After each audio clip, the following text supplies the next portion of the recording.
Olá pessoal, meu nome é Leandro Lopes, professor aqui de Teologia. Hoje nós vamos aqui, pessoal, falar um pouquinho sobre como que dando continuidade, né? Como se fosse um aprofundamento, um acrescentamento do que nós falamos, né? Algumas aulas anteriores sobre língua e cultura hebraica, né? E no primeiro momento ali nós falamos sobre língua e cultura hebraica 1. Hoje nós vamos estar falando sobre língua e cultura hebraica 2, tá?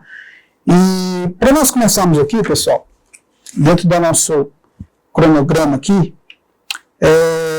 alguns pontos importantes para nós entendermos aqui o contexto. A gente sabe que o contexto é muito importante para nós entendermos algo que nós estamos lendo, algo que nós estamos pesquisando, algo que nós estamos estudando. Então, o contexto é importantíssimo para nós entendermos aqui tudo aquilo que nós estamos fazendo para o entendimento, né?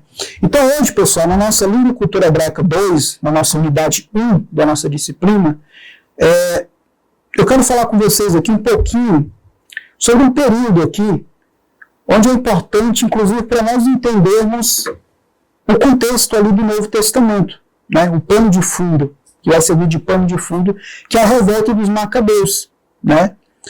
Antes disso, dentro do contexto histórico ali, nós conhecemos muito bem a história ali, muito famosa de Alexandre o Grande, né? O grande conquistador macedônico, onde ele ali, o seu exército, seus soldados ali, começando pelo pai dele, né, Filipe II da Macedônia, a qual deixou um legado ali, o seu filho assume o trono, e ali Alexandre ele começa ali a conquistar vários lugares no mundo, né? Vários lugares foram conquistados ali pelo Império de Alexandre. Alexandre foi um homem guerreiro, um grande soldado, e que acaba morrendo de maneira precoce, né? E naquela questão ali para saber quem é que ia suceder, porque já que Alexandre encontra dois fatos. Primeiro, que ele morre precocemente, segundo, que ele não deixou herdeiros, né? Ou seja, um filho. Então, dentro desse embrólio ali, para ver o que ia ocorrer ali, o Império de Alexandre acaba sendo dividido entre os seus generais, né? E cada um desses generais ali, eles vão ali dominar uma parte do mundo, né? Um vai dominar ali a parte da Síria, outro ali vai dominar ali o Egito, e por aí vai. E dentro disso, pessoal, dentro dessa divisão, a cultura ali helênica, ou seja, o helenismo, ele começa ali a ser expandido também. É claro que, historicamente falando, alguns desses generais aqui, eles não ali tiveram êxito na cultura helênica, né? Ou seja, por mais que foi dividido ali o Império de Alexandre, mas em alguns pontos dessa influência helênica, essa influência ali, ela não teve êxito também em alguns lugares. Justamente por quê? Porque aquele negócio, pessoal, cada pessoa, assim, se a gente contextualizar, cada pessoa tem um pensamento diferente.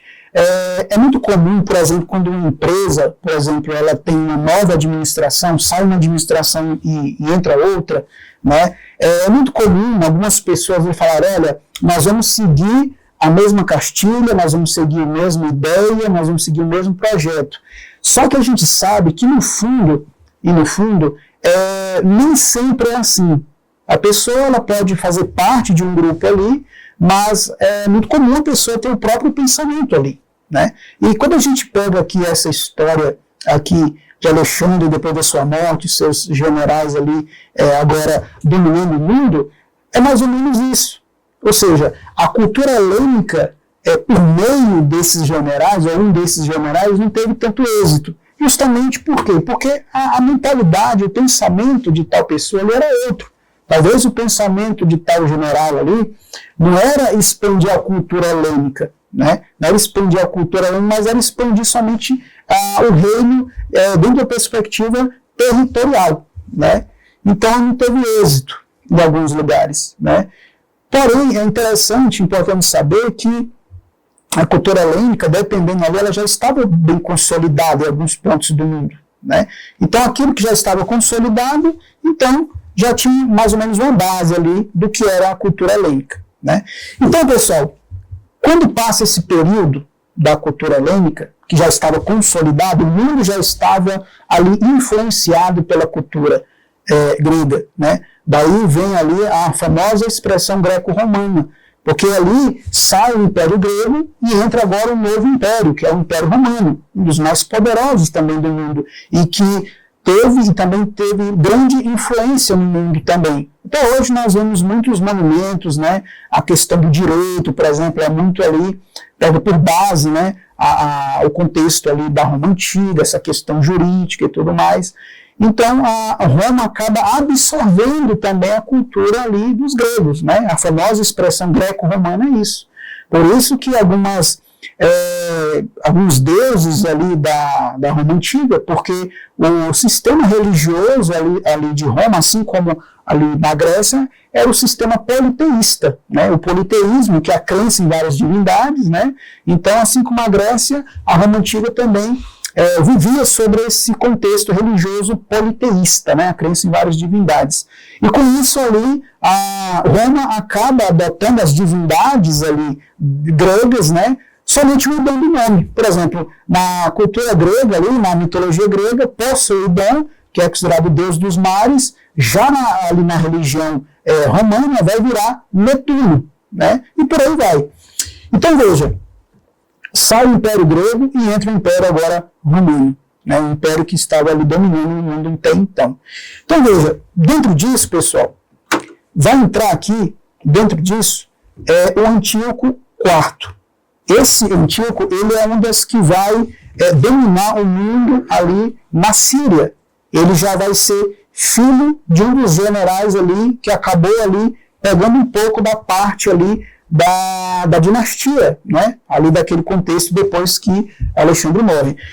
E esse homem aqui, pessoal, ele foi dito como, ele tinha ele foi alcunhado, ele foi denominado como um homem perfeito helenista, né? Só que ocorre uma situação, pessoal. A cultura helênica, ela estava ali a todo vapor. Então, a cultura helênica, aqueles ali que absorveram, qual era a ideia ali? É poder também expandir a cultura helênica e fez com que o quê? Que algumas religiões ali, como a judaica, por exemplo, a ideia ali era tirar, vamos dizer assim, influenciar agora a religião judaica, agora na religião ali helênica, né? Na cultura helênica, melhor dizendo. Então veja, esse homem aqui, Antíoco IV, ele chega a fazer algo que acabou revoltando muito os judeus ali até então, que foi ali entrar no templo de Jerusalém, sacrificar um porco. Detalhe, porco é um animal que dentro da cultura, dentro do pensamento judaico, é considerado um animal imundo, onde eles não comem a carne do porco, né, por ser considerado imundo. Tem toda uma questão sanitária também, né? Mas esse homem, ele sendo o rei ali, o Antíoco IV, ele entra ali no templo, sacrifica um porco no altar, em adoração aos Zeus, né? Os Zeus ali, dentro da mitologia grega, é o maioral do panteão dos deuses, né? Do Monte Olimpo, e ali ele oferece esse sacrifício a Zeus Olimpo, profanando o templo, né? Isso causa uma grande revolta ali. Então veja, já estava difícil ali a situação, por quê? Porque a cultura helênica, ela queria o quê? Absorver ali a cultura judaica. E quando a gente vê, pessoal, quando a gente lê a literatura bíblica ali, nós vamos ver que a lei era uma identidade do povo judaico. A lei era uma identidade do povo judaico, a ponto de eles não abrirem mão da lei, de eles cumprirem a lei. Por quê? Porque eles entendiam que cumprindo a lei estavam o quê? Obedecendo os mandamentos de Deus. Eles estavam agradando a Deus, né? Então entra aqui, dentro desse contexto aqui, um homem chamado Matatias. Esse homem aqui é ele que vai dar início a uma grande revolta justamente para quê? Para que a influência grega, a influência helênica, não acabe ali atrapalhando, não acabe ali absorvendo a cultura judaica. Por quê? Porque era uma outra cultura, era uma cultura diferente, né? Tanto é que ele acaba aqui sendo esse homem que vai dar o ponto de partida para essa revolta. né?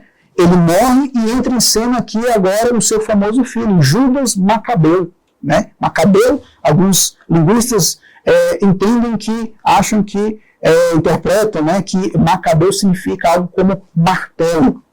E aí Judas Macabeu, pessoal, ele é que vai dar continuidade a essa empreitada de ali não deixar a cultura helênica ali absorver a cultura judaica, justamente com sua lei e seus mandamentos, né? Então, houve essa grande revolta ali. Agora é interessante, pessoal, dentro disso, dentro da Bíblia Católica existe o livro de 1º e 2º Macabeus, né? Na Bíblia Protestante não tem, porque a Bíblia Protestante ela segue aos mesmos livros da Bíblia Hebraica, né? Embora a gente saiba que a Bíblia Hebraica ela segue uma divisão diferente da Bíblia Protestante. Mas são os mesmos livros, né? O que muda é a divisão, mas são os mesmos livros. Então veja, mas é interessante, pessoal, que o livro de Macabeus ele não foi considerado um livro como inspirado, né? Que ele vai entrar nos chamados livros apócrifos, né? Livros apócrifos significa algo como escondido, algo como obscuro. E aí esses livros considerados apócrifos foram aqueles que não foram considerados como canônicos, como não inspirados por Deus. Mas Martinho Lutero ele deixou uma orientação interessante para a igreja, dizendo que não era para a igreja rejeitar esses livros a ponto de rejeitar literalmente esses livros como se eles não tivessem importância. Mas Martinho Lutero disse para a igreja levar em consideração o valor histórico desses livros, né? E é interessante, pessoal, porque quando nós vamos ler o livro de Macabeus, e é interessante, porque o livro de Macabeus ele vai servir de pano de fundo para nós entendermos algumas coisas do Novo Testamento. Olha só que interessante. É um livro que não foi canonizado, né? Um livro que não foi considerado inspirado, né? Embora tenha na Bíblia Católica, mas não tenha na Protestante, mas é um livro muito interessante, porque lá vai relatar milagres. É lá que vai surgir os fariseus, né? Originalmente como um partido religioso, posteriormente acaba virando também um partido, um grupo partido não somente religioso, mas também político, né? De grande influência ali no meio da sociedade judaica, né? Então é um livro que vai mostrar muita coisa para nós entendermos ali o Novo Testamento, né? Então isso combina com aquilo que Martinho Lutero falou, para a igreja não levar em consideração o valor histórico desses livros. Porque por mais que eles não foram considerados como inspirados, mas não significa que o que está relatado lá não ocorreu, né? Então, é interessante essa orientação que Martinho Lutero deixou para a igreja. E o livro de Macabeus vai mostrar muito isso. É um livro muito interessante de ler, houve milagres ali, sabe? Vai mostrar a história de um povo judeu, onde luta para sobreviver, né, dentro da sua cultura, dentro da sua língua, né? É um povo judaico ali que mostra o grande temor que eles vão ter, que eles têm ali em relação à lei de Deus, a ponto de mostrar um relato de uma mãe lá, que se encontra diante de uma situação com seus filhos, que ela prefere morrer juntamente com os filhos do que ali transgredir a lei de Deus. Onde ela mesma fala, filhos, não transgridem, não transgridem a lei de Deus. Se for necessário nós morrermos, nós morremos. Então, essa história dessa mãe e desses filhos se encontra no livro de Macabeus, que mostra justamente esse contexto, né? Porque a lei, pessoal, dentro da cultura judaica, dentro da mentalidade judaica, é algo importantíssimo. Por quê? Porque transgredindo a lei é como se a pessoa morresse. Por isso que a Bíblia vai dizer que a lei ela mata, né? Mas mata no sentido que quando uma pessoa está transgredindo a lei, é como se a pessoa estivesse morrendo, né? Porque ela transgrediu a lei. Então, cada lei que a pessoa transgride é como se ela morresse ali. Por isso que a Bíblia diz o quê? Que a lei mata, mas o Espírito vivifica, né? Então, está dentro desse contexto. Então, veja, eu incentivo vocês a lerem o livro de Macabeus, o primeiro e o segundo livro de Macabeus, para entender algumas coisas interessantes, porque vai mostrar uma coisa muito bonita, pessoal, que é essa identidade do povo judaico. O povo judaico tem essa identidade nacional, essa identidade cultural, uma das mais ricas culturas do mundo, é a língua e cultura judaica. Então, nessa primeira unidade nossa aqui, pessoal, nessa espécie de introdução aqui, nós vimos que o livro de Macabeus, que vai servir aqui como uma espécie de instrumento aqui do nosso estudo, da nossa conversa, vai mostrar justamente isso. A história de um povo que não deixou e não queria que uma outra cultura absorvesse a própria cultura deles. Porque vamos lá, pessoal, uma das piores coisas é quando a gente perde a nossa identidade. Todos nós temos uma identidade. E quando nós perdemos a nossa identidade, ou seja, quando nós perdemos quem nós somos, quando nós esquecemos quem nós somos, é algo grave, é algo que não é legal. Por quê? Porque você está deixando de ser você. Então, se os judeus ali acabassem absorvendo a cultura grega, embora alguns judeus acabaram infelizmente, ali absorvendo, acabaram seguindo, né, a cultura grega, a cultura helênica, mas muitos ali preferiram, pessoal, morrer do que ali transgredir a lei de Deus. Então veja, como é interessante essa história aqui, essa aula nossa, porque vai mostrar a história de uma identidade cultural de um povo, que é o povo judaico. Ok, pessoal? Nós ficamos para a próxima aula. Até a próxima.